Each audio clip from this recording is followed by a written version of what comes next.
Então, iniciando a gravação, né? Bom dia, Naomi, bom dia, Rodinei.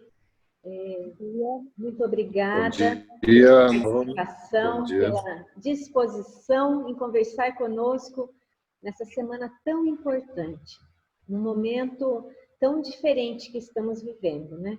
Muito obrigada pela presença de vocês dois e vamos bater um papo aqui a respeito do nosso ambiente e também um pouco da ansiedade em relação a essa pandemia. Bom dia mais uma vez. Bom dia, Naomi. Bom dia, Adriana. É sempre um prazer falar com vocês aí da Terra Natal. Estou à disposição e vamos conversar sobre esses tempos difíceis, né? Naomi? Quem começa? Esperando vocês começarem. Olha, a gente está na... Oi, agora sim. A gente está na semana do meio ambiente. Vocês estão com pautas bem interessantes aí, andei acompanhando alguma coisa que foi postada já lá na Floresta das Corredeiras, né? E não tem como a gente fugir desse tema que é o tema que o mundo todo discute, chamado Covid-19. Essa pandemia que pegou todos os países do mundo, ninguém escapou disso. Nunca antes na história da humanidade nós tivemos um determinado evento que pegasse de sopetão todos os países do mundo. E, na verdade, a gente não sabe ainda, por mais que a gente se informe, leia e discuta com pessoas de todos os níveis, quais as proporções finais dessa pandemia. Uma coisa é certa, como dizia Stephen Hawking, aquele físico gênio falecido há alguns anos atrás. Nós vivemos o século da complexidade. E aí surgiu um bendito vírus, que eu chamo de Terceira Guerra Mundial, contra o inimigo comum. Então, esse bendito vírus está provocando impactos econômicos, políticos, ambientais, sociais, culturais, de comportamento humano, e a gente ainda não sabe que níveis e com que grau de complexidade, como disse o Stephen Hawking, nós vamos lidar nos próximos meses, anos, décadas.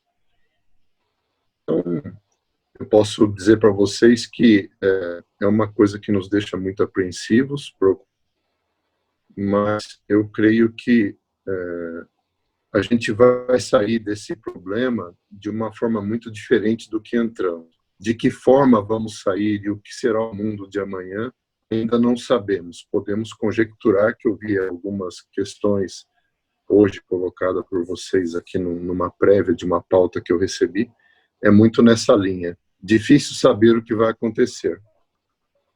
Vamos conversar e ver se a gente consegue algumas linhas aí de raciocínio para ver como lidamos com isso da melhor forma possível, né? Então, a primeira vez que eu ouvi falar em permafrost e pesquisas envolvendo gelo foi numa palestra sua na Semana do Meio Ambiente de 2012, se não me engano, lá no Objetivo. Não sei se você lembra. Lembro, sim. Para como que pesquisam a idade da Terra por meio do gelo, por meio da camada do gelo. E lendo esse livrinho aqui, não sou muito de best-seller, mas esse aqui me pareceu interessante. Ele é bem facinho de ler, gostoso até, apesar do tema que mexe com a gente. Então, é um capítulo chamado Pragas do Aquecimento. E o autor diz que dentro desse gelo que está congelado há milhões de anos, pode ter doenças que a gente não tem contato com a humanidade, nós nunca tivemos contato. E conforme esse gelo for derretendo na mudança climática, a gente pode acabar tendo contato com muitas doenças que a gente nunca teve. Então, podemos ter muitas novas pandemias além do Covid. E quando a gente vê a cobertura sobre o coronavírus, não se fala a respeito da relação dessa doença com as mudanças climáticas e com a devastação e o tráfico de animais silvestres, tudo que possibilita. Então, eu queria que você falasse um pouquinho disso, sobre a relação coronavírus, meio ambiente e pandemias que a gente pode ter no futuro. Tá. Lembro-me perfeitamente dessa palestra do Permafrost, sim, que eu falei em 2012. A ciência, Naomi, ela tem sempre doses de incerteza. Nós temos visto a miúde autoridades, médicos falarem em ciência para combater essa pandemia. Mas a ciência tem falhas e, como é uma coisa extremamente nova, a gente vai evoluindo. Mas eu acredito muito, 100%, na ciência, no que temos de ciência hoje, né? Esse livro eu já tinha lido também, esse jornalista, o David Wallace Wells, né? Ele é considerado, esse livro é considerado um pouco alarmista nessa área ambiental, mas, de repente, para lidar com um negócio desse tamanho, de crise, mudança climática, a gente tem que ser alarmista mesmo, porque senão a gente acaba não convencendo as pessoas de uma coisa que parece meio abstrata, né? E ele diz, uma das coisas que me chamou a atenção na época, que os danos ambientais, na visão dele, ele tem muita referência bibliográfica nesse livro, ele fala que os danos ambientais podem chegar a 100 trilhões de dólares por ano. Isso, para vocês terem ideia, é maior do que o PIB, que é a riqueza que existe no mundo inteiro, é maior que o PIB do mundo todo. Eu já falo no meu livro primeiro, Energias Renováveis, dos danos ambientais e seus custos, que são difíceis de estimar, mas existe ciência para isso, a gente tenta, dentro dos parâmetros complexos de você definir a abrangência de uma crise ambiental, quanto custaria em termos de valor monetário, de vidas, de problema de desigualdade social, enfim, né? E esse lance do permafrost tem uma coisa mais assustadora ainda, que é o seguinte, são camadas de gelo que estão uma sobreposta à outra, formadas há milhões e milhões de anos.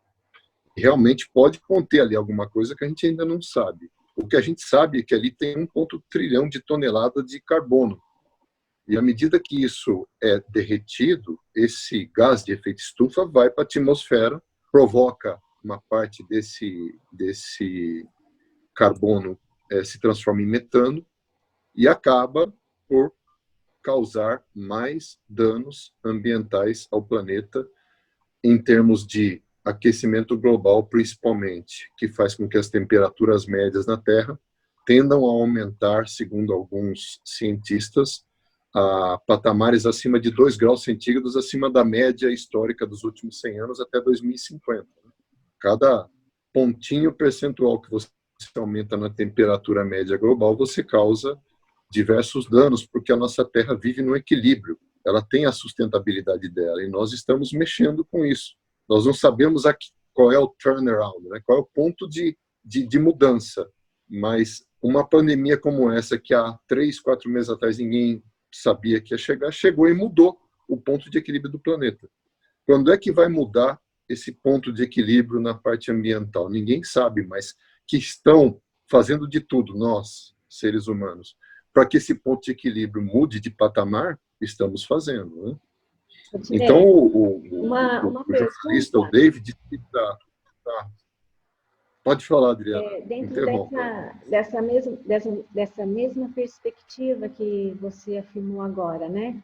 O momento ambiental. A nossa economia global, ela caminhou até agora de uma forma assim que compromete o nosso sistema ecológico todo, né? E está conduzindo a um colapso ecológico. E nós sabemos que é um momento difícil, várias economias, grandes economias, e também em subdesenvolvimento ainda, essas economias têm muita resistência a essa mudança que é necessária, né? E você vislumbra alguma real, significativa alteração nesse panorama? porque, na verdade, depende não somente a nossa vida daqui para frente, né?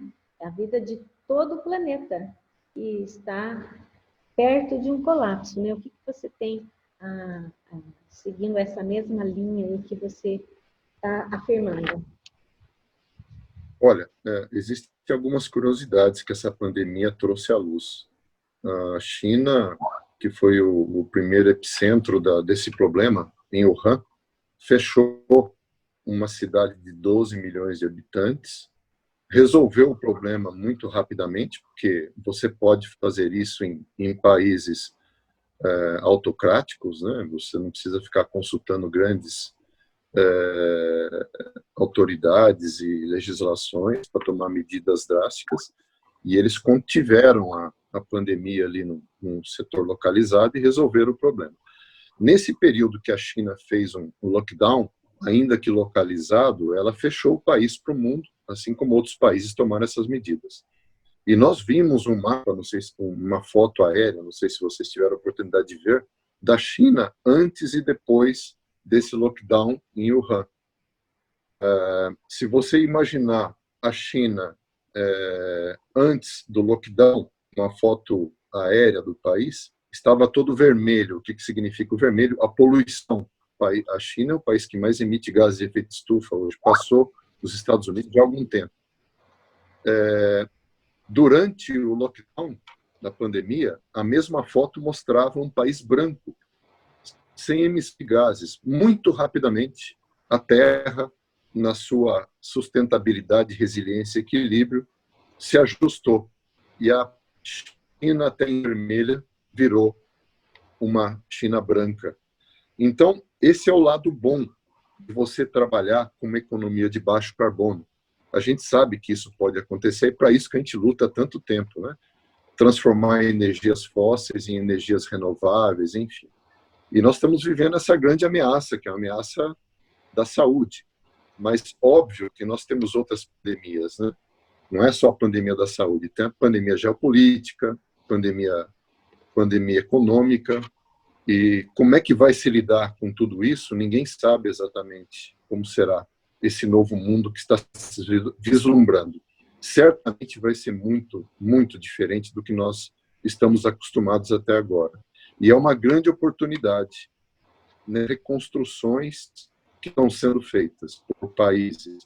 E o Brasil vai ter que se reconstruir também assim que passar a parte mais pesada aqui no Brasil, que ainda não chegamos no pico, infelizmente.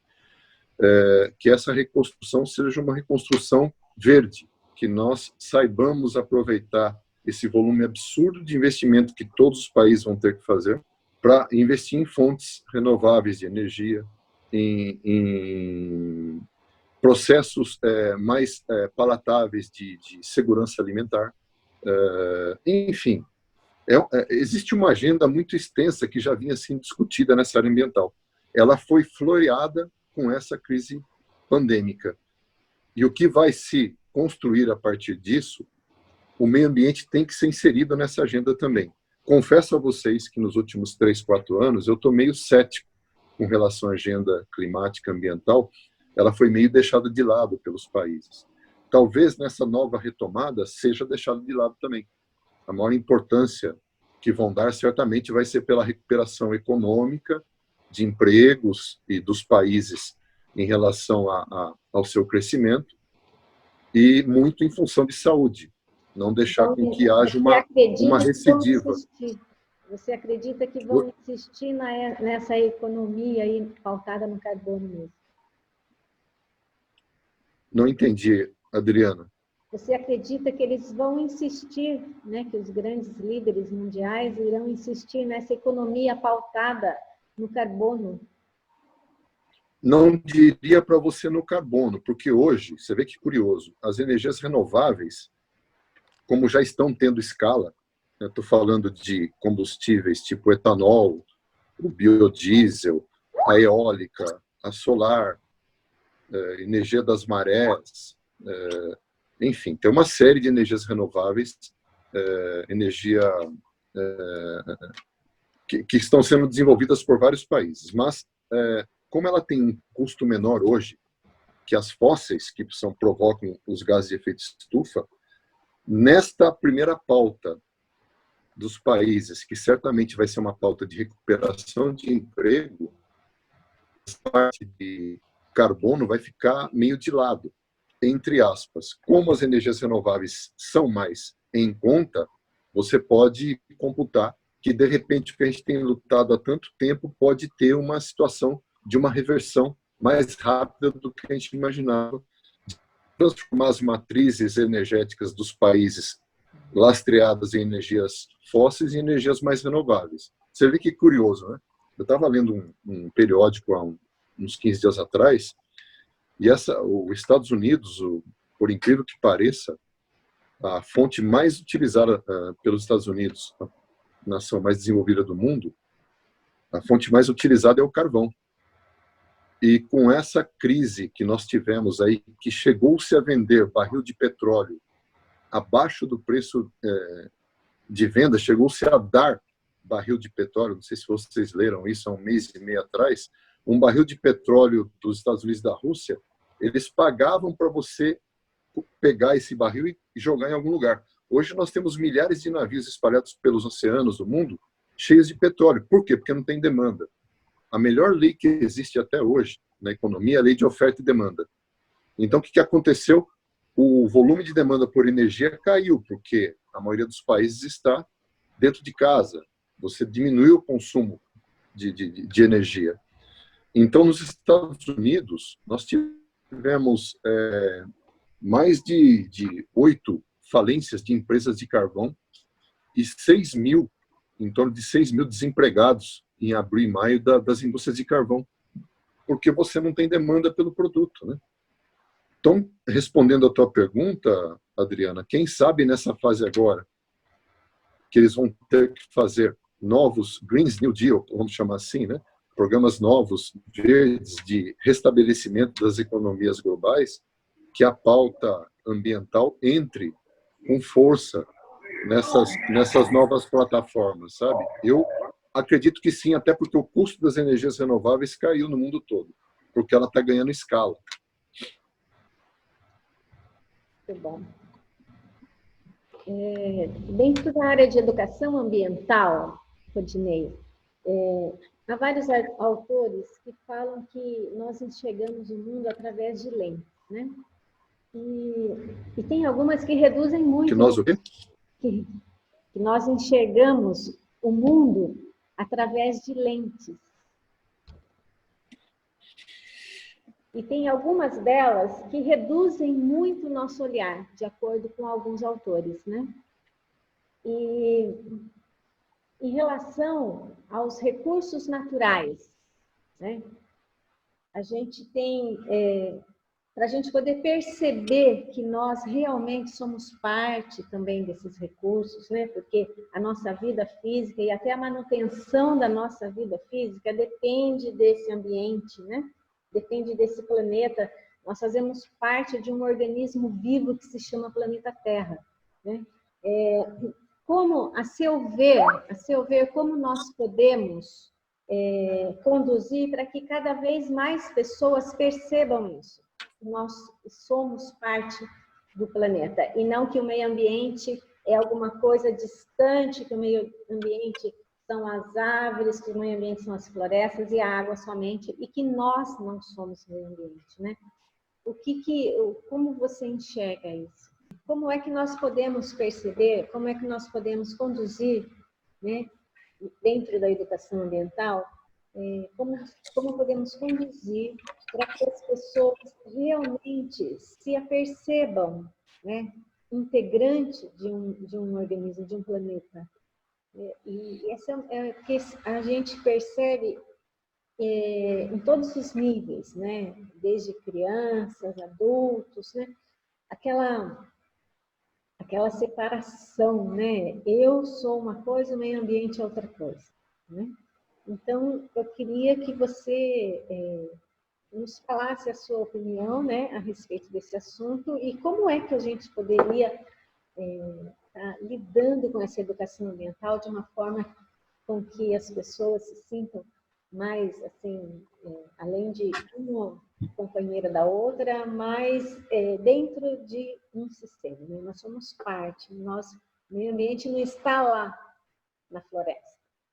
O meio ambiente somos nós, todos. Eu escrevi um artigo, tempos atrás, chamado Educação Ambiental do Berço à Maturidade. E me lembrando agora o que eu escrevi lá, eu relato que a educação ambiental ela tem que vir com a gente desde o útero da mãe até a nossa maturidade. Como somos seres imaturos por essência, a gente vai conviver até o resto da vida que nos resta aqui nesse planeta, tentando aprender e reaprender o que é educação ambiental. Qual seja, nós só temos esse lar para viver. Esse é o lar que foi nos dado. Esse é o lar que nós temos que cuidar. Nós temos que cuidar dele como cuidamos de nossa família, de nossas casas, enfim. Indo mais para a área acadêmica, eu cito também a importância que hoje ainda não se dá e deveria se dar, e a nossa cidade, Piraju, ela é pioneira nisso, de ter, de forma estruturada, essa área ambiental nos currículos das escolas, desde do ensino fundamental até o ensino médio. E a outra coisa importante também é você receber essa educação do meio ambiente onde você está inserido. No meu livro Energia das Águas, tem uma parte que eu falo da consciência ambiental do povo de Piraju. Por que Piraju tem isso tão arraigado no seu DNA? Esse mesmo nome. Então, o que eu digo? Está enraizado em nós, porque nós vivemos isso aí. O Rio Paranapanema, o único rio limpo do estado, que corta a cidade ao meio, o nosso maior patrimônio, nós aprendemos a contemplar a beleza do rio e do seu entorno desde que nascemos.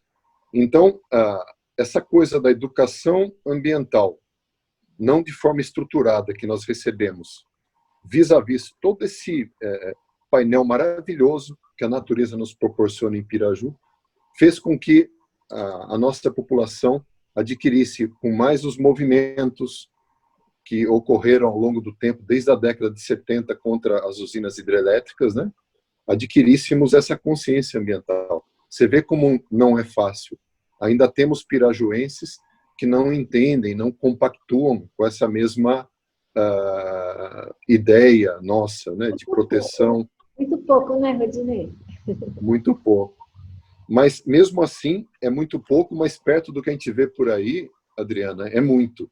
Não é fácil, é uma coisa abstrata, é uma coisa que às vezes passa ao largo dos problemas principais que as pessoas acham que tem que encarar, mas é só com educação e vivenciando. Eu estava falando, quando você saiu agora há pouco, que às vezes doendo no bolso também, né?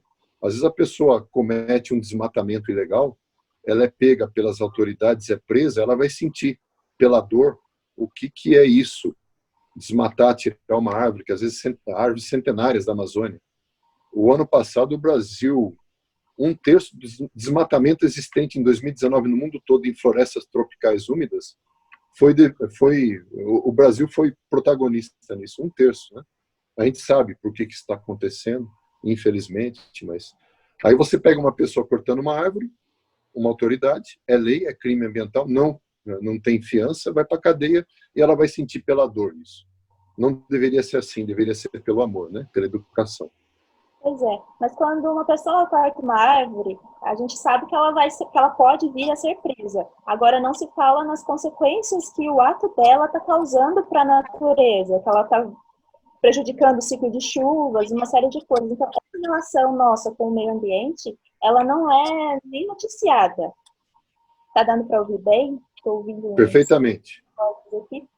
E como que a gente faz essa educação ambiental para a maturidade, sendo que essa pessoa ela já não está mais na escola e ela se informa pela grande imprensa que não ensina essa relação? Por exemplo, a cobertura do coronavírus. Fala muito em máscara, muito em álcool em gel, muito em colocar que boa no pano a hora que você está entrando na sua casa, mas não fala da relação de saúde com o meio e economia, não tem uma visão holística. Como fazer essa educação ambiental para as pessoas mais velhas e médias, né? Nós já não estudamos mais e que não estamos na faculdade, etc.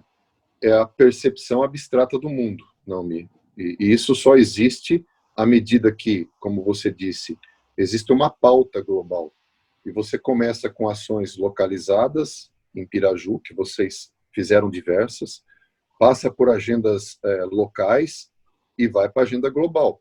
E isso tem sido feito a miúde desde a década de 80, né, com as conferências das partes, com diversos autores. Você citou um jornalista aí que tem uma pauta bem alarmista em relação à crise climática.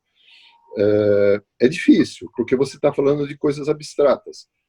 E mesmo você tendo, como eu falei agora há pouco, a ciência tem sempre doses de incerteza.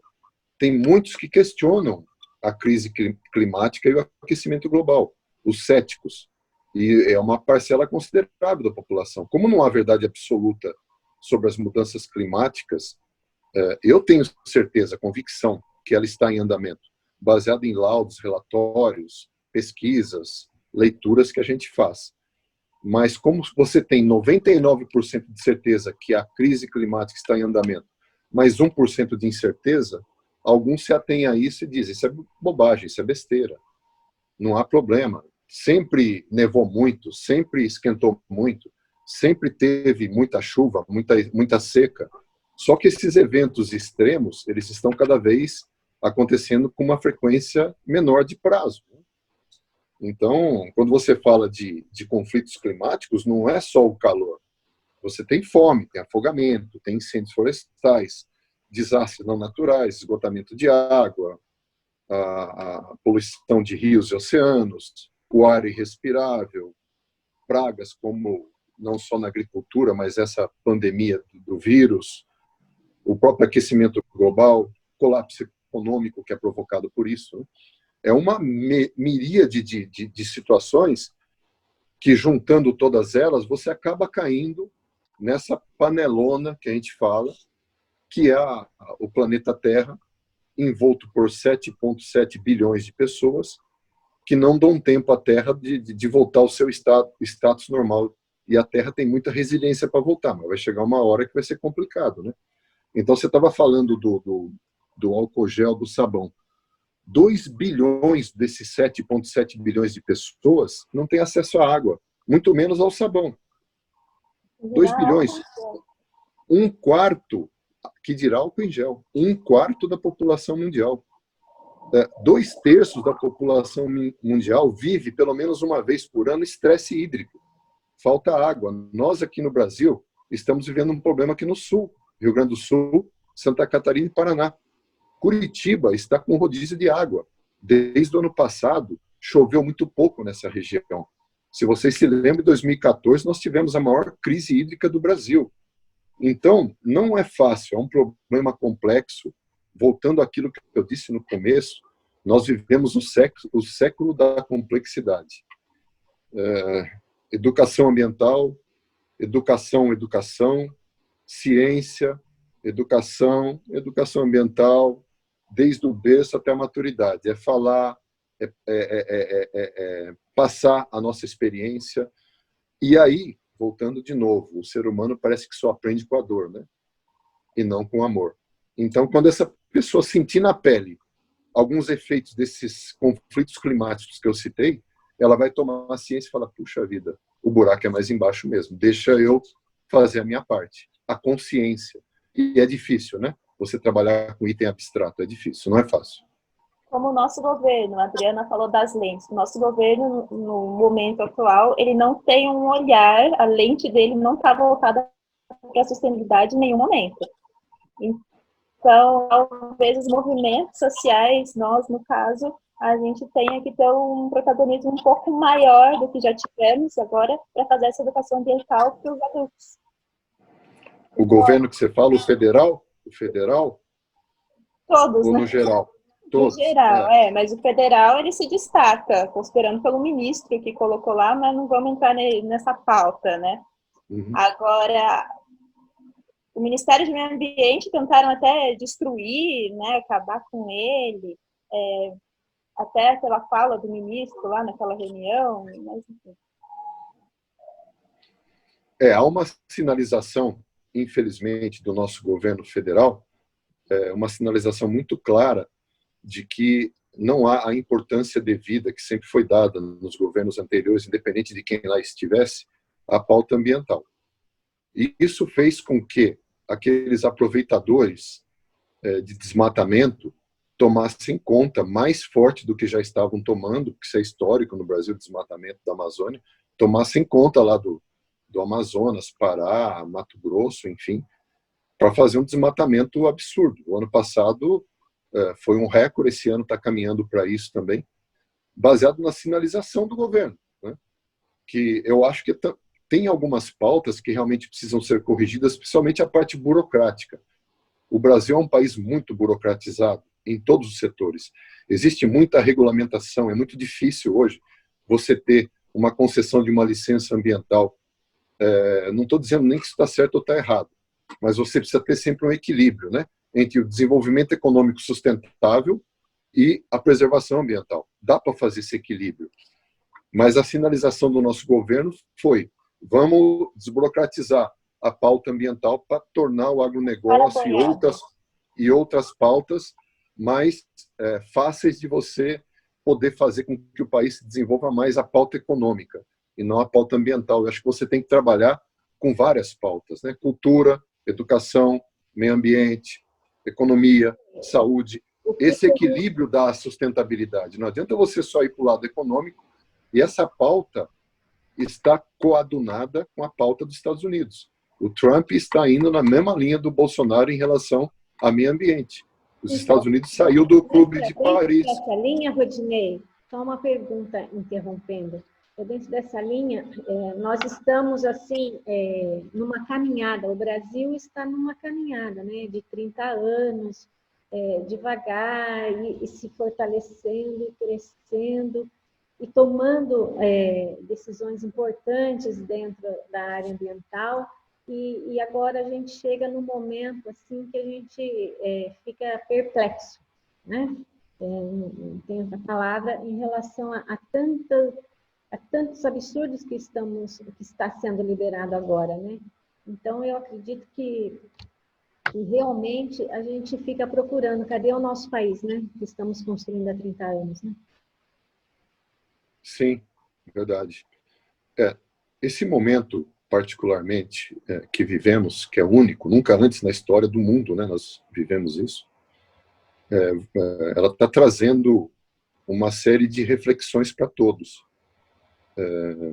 As empresas vão mudar, as organizações não governamentais vão ter outros enfoques muito diferentes do que tinham até agora. O trabalho, como a gente conhece, vai mudar.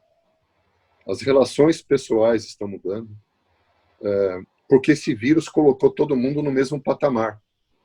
O rico e o pobre estão hoje confinados, em quarentena, receosos de pegar um vírus que não tem tratamento nem vacina, porque você não sabe as consequências no seu organismo quais serão. Então a gente está com pânico, com medo, e já estamos há quase 90 dias enclausurados aqui no estado de São Paulo, que é o epicentro desse vírus no Brasil, né? E isso faz com que a gente reflita.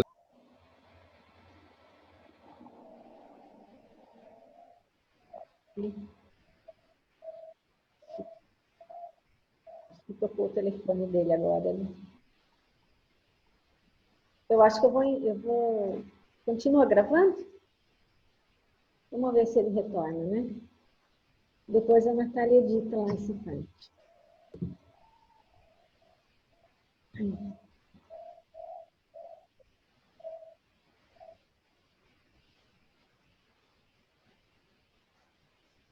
Silveira respondeu?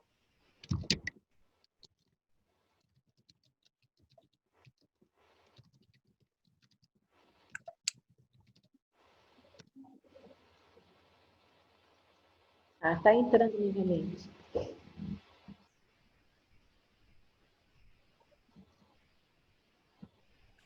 Caiu. Voltamos. Seu telefone tocou novamente. A Naomi tocou meu telefone, o mesmo telefone que eu não sei quem é. Eu não tenho como bloquear isso. Eu bloqueio ele e desligo de outro número. Cadê a Naomi? Ah, tá aqui. Voltamos a responder? Como ficou, Adriana? Então, estamos gravando. Depois a Natália corta essas partes de falta de conexão, né? Então, nós estamos justamente nessa questão, né, a nossa roda de conversa aqui hoje, ambiental, né, na Semana do Meio Ambiente, e nós estamos, assim, apreensivos e muito preocupados com os destinos da questão ambiental no nosso país. Haja vista tudo que a gente tem de informação do que está sendo feito, de desmatamento, né? E isso realmente assusta, porque nós vínhamos, né, há 30 anos caminhando de uma forma meio capenga, mas estávamos caminhando, né? A gente tinha critérios e colegiados e tudo mais, e hoje parece que as coisas estão totalmente desarticuladas, né? Então, isso é muito preocupante. Dentro da Organização Ambiental PIPP também, os membros estão muito aflitos, né? Como será, como continuaremos, né? Lutando por um ambiente equilibrado e justo aqui em todo o Paranapanema, né? No Alto Paranapanema. E em todo o planeta, lógico, né? Agir local, agir global é a nossa intenção. E a preocupação é essa desarticulação toda nacional que está havendo dentro do ambiente. Eu gostaria que você falasse um pouco a respeito disso. Realmente, o nosso governo ele não tem como prioridade a pauta ambiental. Isso está claro. O ano passado, nós tivemos recordes de desmatamento na Amazônia. Isso foi notícia no mundo todo. O papel do Brasil, que sempre foi de vanguarda nessa área ambiental, tanto na matriz energética nossa, que comparativamente a outros países é extremamente limpa, nós também tínhamos uma pauta muito clara de proteção à Amazônia, com fundos de vários países nos ajudando, Noruega, por exemplo, que acabou em função dessa política brasileira, a partir do novo presidente, de não priorizar a área ambiental, principalmente a preservação da floresta amazônica. Não que o governo tenha dito vamos desmatar, mas a sinalização de priorizar a economia e não o meio ambiente fez com que desavisados, bandidos, fossem para a Amazônia de forma mais agressiva desmatá-la, né? E isso não vai mudar, quer dizer, nós temos 1 ano e meio de governo, temos mais 2 anos e meio pela frente, é a pauta do governo, é a pauta do governo americano, como quem está querendo mandar uma mensagem do tipo: o aquecimento global não é prioridade e há dúvidas sobre ele. Então, nesse sentido, vamos capitalizar as nossas energias em cima da pauta econômica. E é assim que está sendo feito pelo governo federal. Isso não é bom para nós que militamos na área ambiental e para tudo que nós acreditamos. A preservação, a manutenção dos oásis, o cuidado com os recursos naturais. Infelizmente, nós estamos vivendo tempos obscuros na pauta ambiental no nosso país.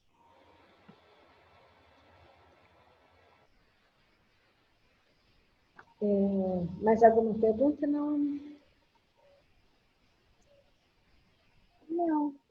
Acho que daquela nossa pauta lá, a gente abordou tudo, né? Sim. E acho que o nosso prazo também está meio apertado, porque dava para a gente falar aqui de mais 1000 coisas. Já deu tempo nosso? Deu tempo? Sim, acredito que sim. A gente começou a gravar já faz 1 hora, mais de 1 hora. Vocês querem fazer uma finalização? Isso, vamos finalizar agora, né? E vamos fazer o seguinte, a Naomi fala um pouco, e eu falo um pouco, e daí você finaliza, pode ser? Pode, perfeito. Então, vamos lá. Quanto tempo falar? Uns 30 segundos? Uns 2 minutos. 2 minutinhos. 2 minutos. Fazer uma... Para fechar. Só fechando mesmo. Então, é a primeira vez que a gente faz uma semana de meio ambiente e à distância. E para mim isso é muito estranho, porque acho que meio ambiente é um momento e um assunto para a gente se integrar, que é um momento que a gente sempre estava junto, né, de algum modo, fazendo reunião, fazendo palestra, ou na rua mesmo, né, lidando com as pessoas. E para mim é meio triste a gente ter que se encontrar desse modo. E conversando, fazendo lives, eu nem tenho o hábito de assistir lives, não sei se alguém vai chegar até aqui, se alguém chegou até aqui, vendo a gente aqui, cada um na sua casa, conversando, a gente tem que agradecer muito, e agradecer também para quem refletir sobre qualquer frase que a gente tiver falado por aqui, né, a gente falou de educação ambiental, a gente falou de coronavírus, acho que estamos todos num momento meio cético, não sei se a gente acredita nesse novo mundo pós-coronavírus. Queria depois que vocês falassem um pouco disso. Mas talvez por conta da cobertura que a gente tem visto a respeito disso, é capaz que o coronavírus faça com que a gente seja só loucos, nos tornemos loucos por álcool em gel e não... Me perdi no que eu ia falar, eu me embolei aqui. O que eu estava falando? Eu estava falando... Vocês lembram a frase certinha? Sim, quer recomeçar? Recomeça, Naomi. Recomeça. Melhor recomeçar. Recomeçar o fechamento total. Eu acho que é uma postura legal que você estava falando de não estar acostumado com live, né? Que você está acostumada no contato pessoal. Bem, é a primeira vez que a gente faz uma semana de meio ambiente à distância. E isso é meio triste, porque a semana de meio ambiente a gente sempre se encontrava, sempre conversava, às vezes era a única semana do ano que a gente se encontrava para conversar e que tinha contato com as pessoas. Então, quem acompanhou a gente até aqui, nesses 40 minutos, sei lá, 1 hora, a gente tem muito que agradecer. Se alguém refletiu sobre qualquer frase que a gente falou, a gente também tem que agradecer muito.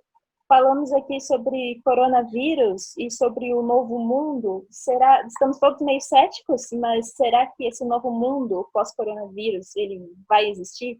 Vai ser um mundo em que a gente seja só louco por álcool em gel? Ou será que a gente vai conseguir ter essa nova relação a respeito de doenças e meio ambiente?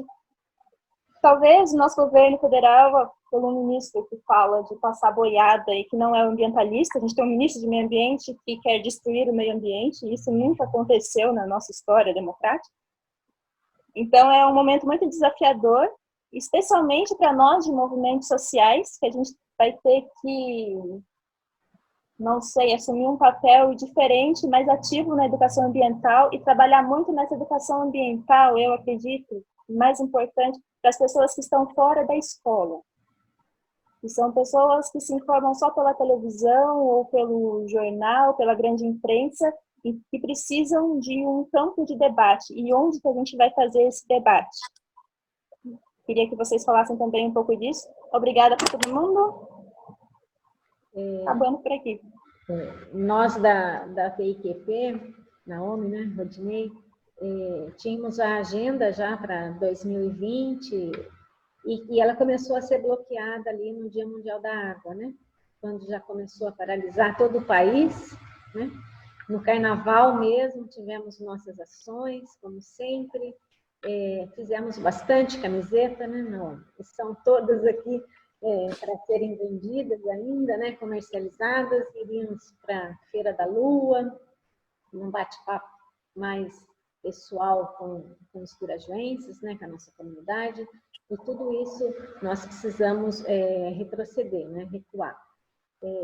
Sem dúvida, eu acredito que é um momento de mudança para todo mundo, teremos que, como organização, nos reinventar também. A parte da questão de educação ambiental foi e sempre será prioridade dentro da TIQP, sempre trabalhamos fortemente com a educação ambiental. E assim, vamos juntos, à distância, mas juntos, né? Quero agradecer a participação da Naomi e agradecer Rodinei, parceiro, né? Inseparável aqui, nosso conterrâneo. Muito obrigada pela participação. A preocupação ambiental é tremenda, né? A nossa preocupação é tremenda. Espero que possamos conversar em outros momentos e fazer uma live até para que a comunidade participe também. Mas desde já, muito agradecida por estar aqui conosco, por essa conversa. Até breve. Eu que agradeço, Naomi, Adriana, queridas, sempre na luta por preservar as belezas incomensuráveis da nossa terrinha, Estância Turística de Piraju. Eu sempre gosto de falar algumas frases assim que eu ouço de autoridades, de pessoas que eu admiro, né? E o Bill Gates, em 2015, ele disse: se alguma coisa matar mais de 10 milhões de pessoas na próxima década, será um vírus. 2015. Foi durante a pandemia, a epidemia, né? Pandemia no mundo todo, a epidemia do Ebola, que matou 11 mil pessoas, né? E o Bill Gates tem uma verba lá da fundação que ele desenvolve com a mulher pelo mundo todo, de investimento na área social, em água, em medicina, sempre pensando em pegar a fortuna dele e uma parte dela, ao menos, fazer esses investimentos interessantes para diminuir a desigualdade social, que esse é o grande problema da humanidade, né? E em 2017 ele complementou essa frase dele dizendo que não é só um vírus que pode matar, mas também as mudanças climáticas e as guerras nucleares, que eram as grandes preocupações dele, que continuam assim, né? A gente pode falar de várias coisas nesse novo mundo que nos espera, um novo sistema alimentar, com dietas mais voltadas para plantas do que para animais, haja vista que esse vírus, tudo indica, surgiu na China com aquela alimentação tétrica que os chineses, que em sua maioria são paupérrimos, praticam, comendo animais vivos. E já foi alertado isso ao mundo por diversas vezes, que isso aí pode provocar problemas sérios, como de fato, se tudo indica, provocou o aparecimento desse vírus, né? Então nós vamos ter uma preocupação aí com segurança alimentar. Por outro lado, nós temos, ao longo do tempo, extinção de espécies em todo o planeta, por causa de comércio, de vida selvagem, poluição, perda de habitat, uso de substâncias tóxicas. E essas espécies, às vezes, nem as conhecemos e elas são extintas e poderiam nos ajudar com outras situações de cura, de uso, enfim. Então, nós estamos cometendo, o ser humano, crimes de lesa humanidade contra nós mesmos, né? E, para encerrar, eu faço menção ao Thomas Friedman, que tem um best-seller chamado O Mundo é Plano, de 2013 ou 14, se não me engano, que ele faz uma analogia do mundo é plano, dizendo que o mundo está cada vez mais globalizado, está cada vez mais plano. O que acontece? As conexões estão cada vez mais interligadas. E o exemplo clássico disso foi esse vírus, né? Ele começou na China e em 2 meses espalhou pelo mundo todo. Então a globalização, ela é boa até um certo ponto. Por outro lado, o mundo viu como é que essa interação causa danos e às vezes benesses também. Essa conexão da globalização escancarou esse lado ruim, que é o lado da pandemia. Na época da crise da gripe espanhola, começo do século XX, 1917 a 1920, matou 50 milhões de pessoas e o mundo não era tão globalizado, mas nós não tínhamos uma medicina tão avançada, né? Então, que mundo nos espera? Certamente um mundo muito diferente, onde as relações humanas e de trabalho vão mudar muito. E a única coisa que nós temos que fazer é cuidar da nossa única casa, que é a nossa terra. Então, eu espero que a pauta ambiental volte à tona no mundo todo, como era há 5, 10 anos atrás, e que a gente não perca esse trabalho maravilhoso que vocês fazem localmente, e que isso se expanda para o mundo todo de forma mais abrangente. Dentro disso está a educação ambiental também. Então, eu que agradeço a chamada de vocês, sempre que precisarem estou à disposição, e vamos que daqui a pouco a gente sai dessa maiores do que entramos, né? Tomara que em 2021 nossa Semana do Meio Ambiente seja melhor, seja ao vivo, né? Seja nas ruas. Eu quero muito para a rua, não aguento mais ficar É o nosso lugar, né? Tomara. Vocês Nossa, estão legal. todos... A Adriana está trabalhando. Você está confinada em quarentena? Não. É? Eu tô. Puxa. Eu aqui, não, na educação municipal, nós estamos trabalhando, sim. Tá bom, gente. Prazer falar com vocês. Sempre que precisar. Depois você manda esse vídeo para a gente, Adriana e Naomi. Tá bom. Eu coloco nas minhas redes sociais depois. Um abraço. Até Um mais. abraço. Tchau, Tchau, gente.